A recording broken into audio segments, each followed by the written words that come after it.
Everybody ready?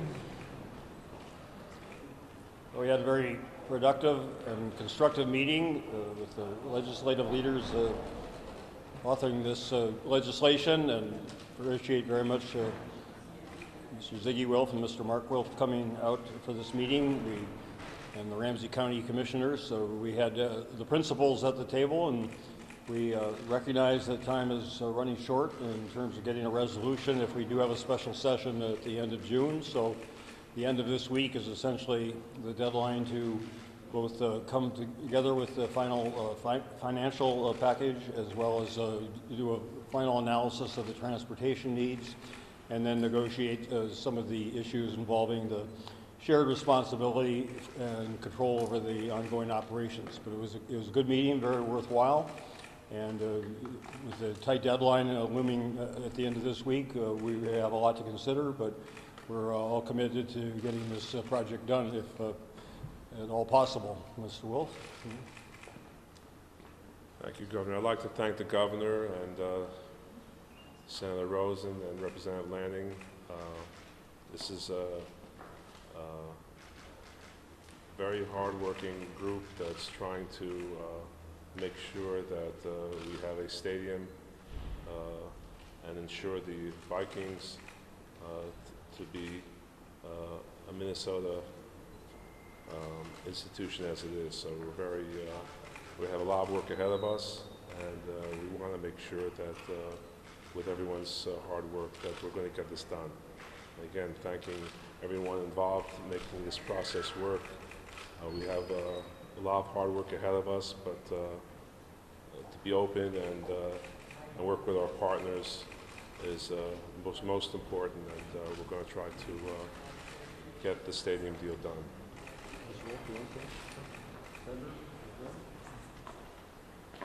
Well, it's wonderful being able to work with these fine gentlemen and this partnership that we have going forward. And we are committed to working on this stadium and finding a permanent home for the Vikings. And of course, we have a budget first to deal with, and that's what we're going to deal with. But this is a huge priority, and the negotiations and the talks will continue. And I just want to again thank the Governor for his commitment to this, and the Wilfs for their commitment, and we will continue our work. Thank you.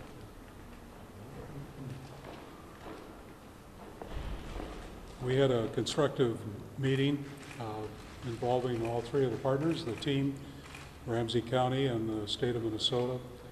We're continuing to work on resolved issues that need to be resolved before we can move forward with any legislation. As we've indicated all along, we cannot move forward on any bill until we've ironed out and resolved any of the remaining issues, and we're continuing to make that effort.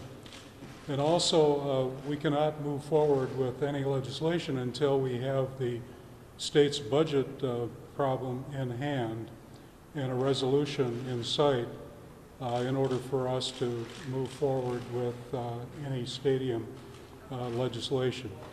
Those things are prerequisites before we can move forward on the bill. That has been the case all along, continues to be the case. We appreciate the Governor's willingness to work cooperatively with us as legislators in trying to bring about the resolution. And again, we want to thank the team for their commitment to Minnesota. All of us remain committed to keeping the Vikings in Minnesota and having a facility that will meet the long-range needs of the state of Minnesota. What up here, Raphael? I think the Governor did the right thing today. He called all of us together. I think we had a good session. I think the session led to the fact that we all know we need to give a little bit here and work together to get this done, and I think it can be done before the legislative session is done. I too believe that the budget process has got to be taken care of first. Let's hope. I'm hoping they had as good a day as we did. Raphael? Well, I just want to thank the Governor for bringing us together. It does make a difference when you have the Governor, when you're all around the table, and everybody's got to shoot straight and put their cards on the table, and get moving. So I just want to thank the governor for calling the meeting together and for making sure that we stay on track and pushing us along. So thank you, Governor.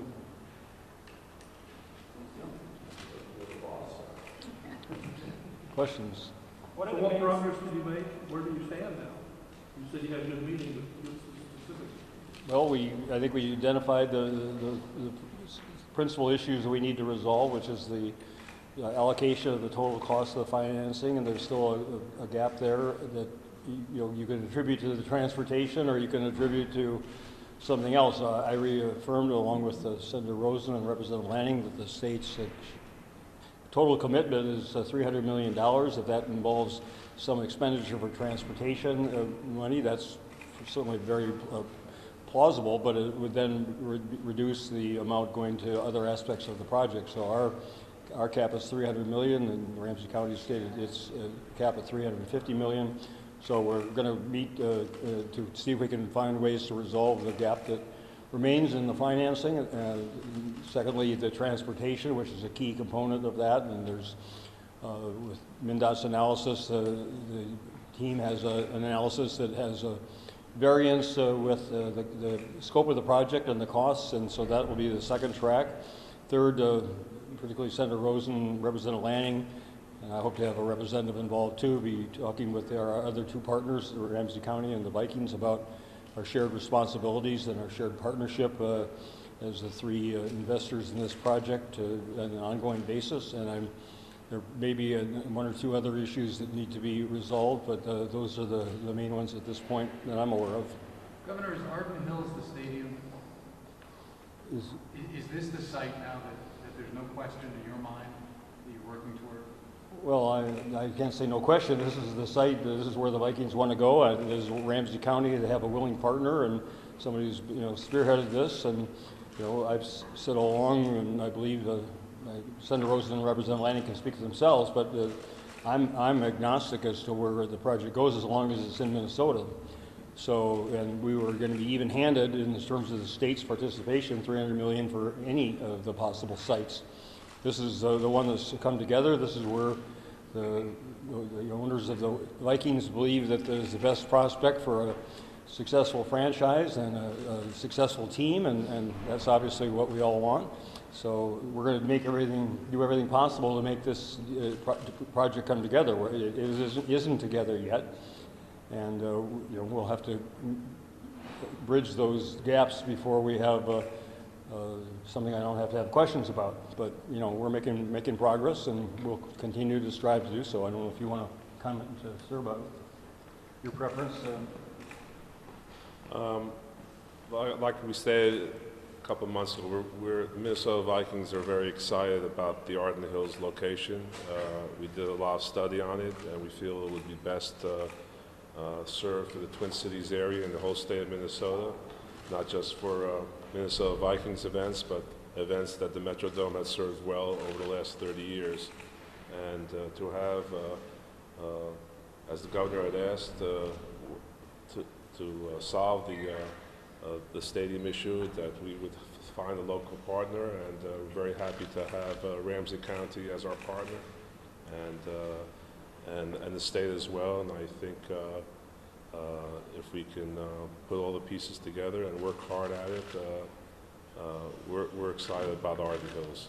Mr. Wilf, have you given any indication you're willing to up from the 407 number that you and the NFL are at, given the state's insistence that they're capping their number in this negotiation?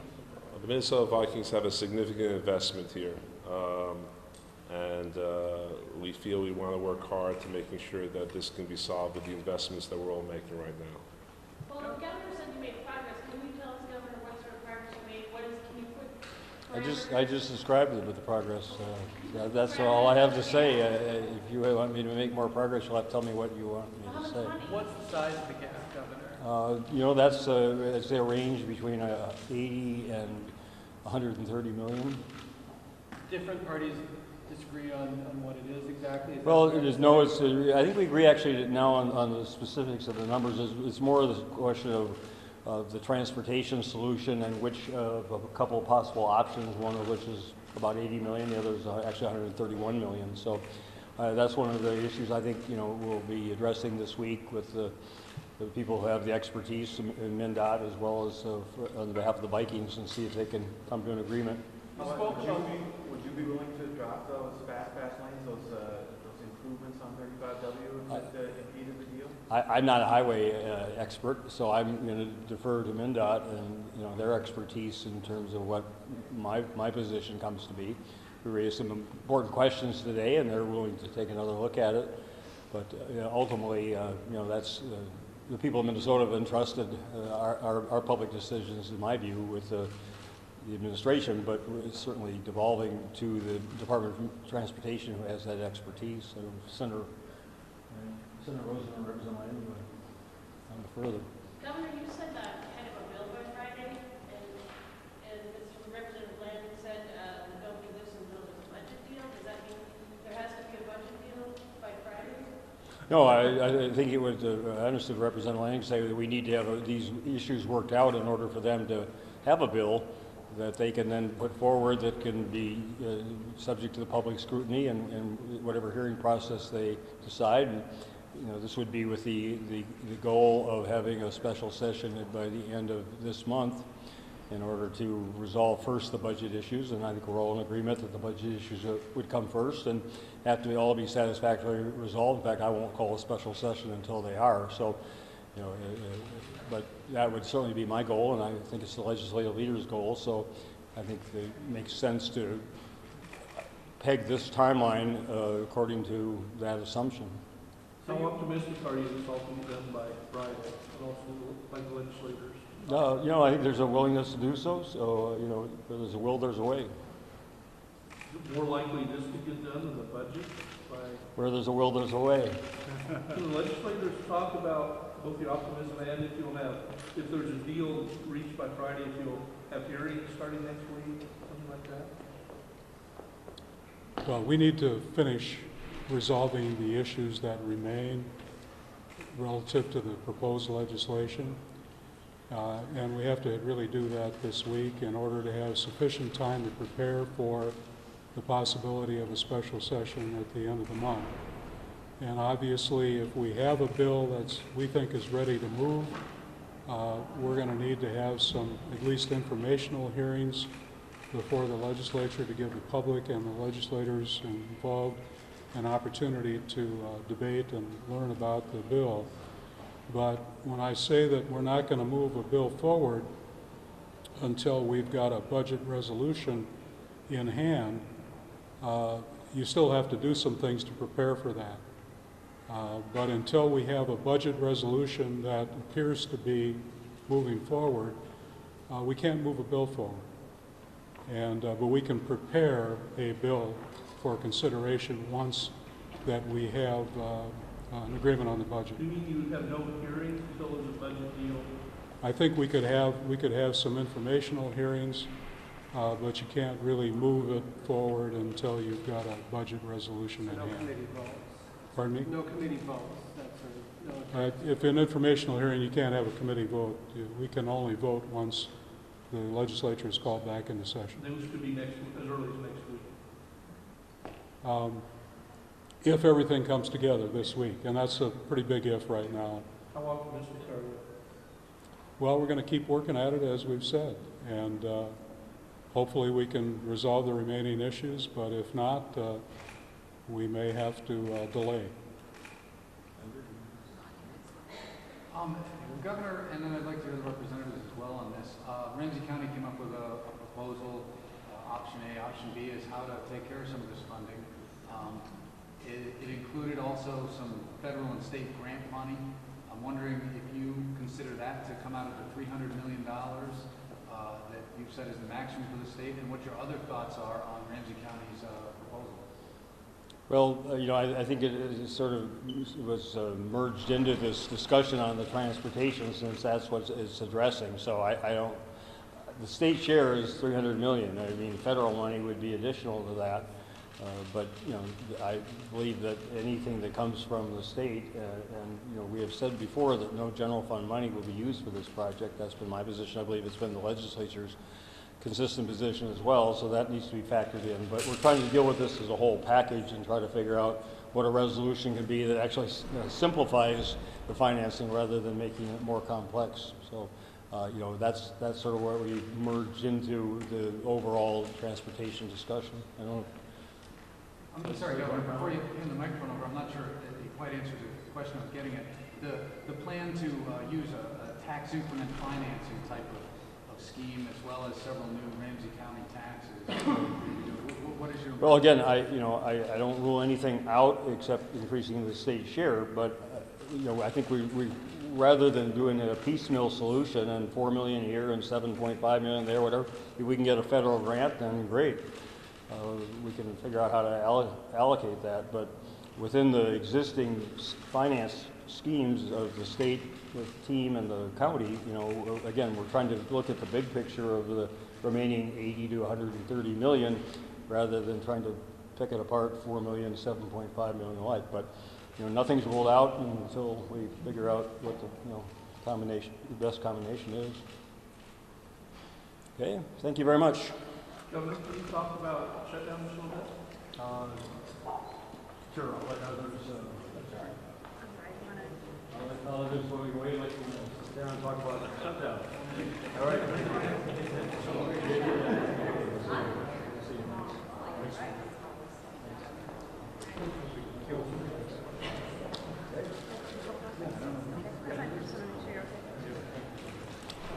Letters are going out this week from Human Services to clients. There are other types of letters going out. Can you tell the public why this is happening and how serious they should be taking this possibility of shutdown? Well, we're obligated by the labor contracts to issue notification in advance to employees. We're obligated by the vendor contracts to notify vendors. So, you know, with everyone's proceeding, letting people know that there's a very real possibility of a state shutdown and a suspension in payments for services starting on July 1st, while at the same time I'm committed to doing everything possible to avoid having to cross that gulf. A lot of the letters, I think probably 600,000 letters going out to Human Services recipients of one program or another. These are people who don't have money to get the health care themselves. What would you want to tell them? What should they be doing now? I think they should be calling their legislators and insisting that we agree on a reasonable, balanced, compromise solution before July 1st, so that, I mean, there are going to be an enormous number of very, very serious effects on many, many good people throughout the state. This is, as I've been delving into it over the last couple of weeks, I mean, it's a terrible outcome for the state, so it's to be avoided. And the more people are aware of it in advance of it occurring and recognize how severe the impact will be, and who raise their voices to say, get this resolved in a fair, balanced, reasonable compromise, the more likelihood that we'll be able to avoid it. Okay, thanks. Thank you.